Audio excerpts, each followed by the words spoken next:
Hi there and welcome to Ruby in 4 minutes. To get Ruby installed on your computer, please head over to rubylang.org. Let's get into it.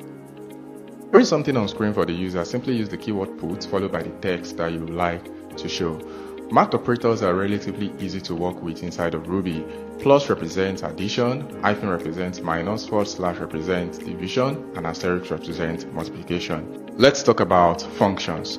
To create a function, use the keyword def followed by the name of the function and the block of code that you want in the function. Ensure to close things out with the end keyword, and to call the function, simply type the function name with or without parentheses.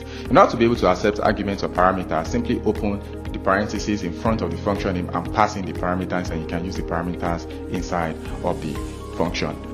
Let's talk about variables. To create a variable in Ruby, simply type the name of the variable and assign it a value.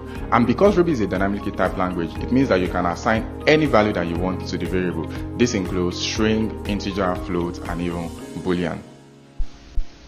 To create a template literal in Ruby, ensure that the string is in quotes and use the hash symbol followed by curly braces and the name of the variable that you want to put inside of string. Let's talk about conditionals. To create conditionals inside of Ruby, use the if keyword followed by the condition that you want to check for. This is then followed by the block of code that you want to run when the condition has been met. For the block of code that you would like to run when the condition is not met, use the else keyword and close everything out with the end keyword. To check for multiple conditions, use else if, which is basically else without the if and conjoin with the if keyword. This is used to check for multiple conditions. Deep dive into arrays. Creating arrays in Ruby is actually very easy. All you have to do is declare a name for your array, then assign it to square brackets and ensure that the values of the array are separated by commas. You can pass in any form of data types into your array, including string, integers, float, boolean, and so on and so forth. Pick an item in an array. The syntax is the array name, then square bracket, then the index of the array. 0 will represent the first item of the array, 1 will represent the second item of the array, and so on and so forth.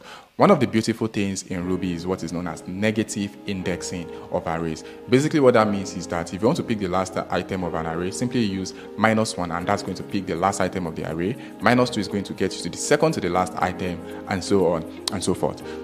To pick a range of items in an array, simply use the square brackets, then the starting index and the number of items you want to pick. Say for example, 0, 3 is going to pick the first 3 items, index 0, 1, 2 in the array. In order to pick a range of items using the indexes specifically, you can just use the starting index separated by ...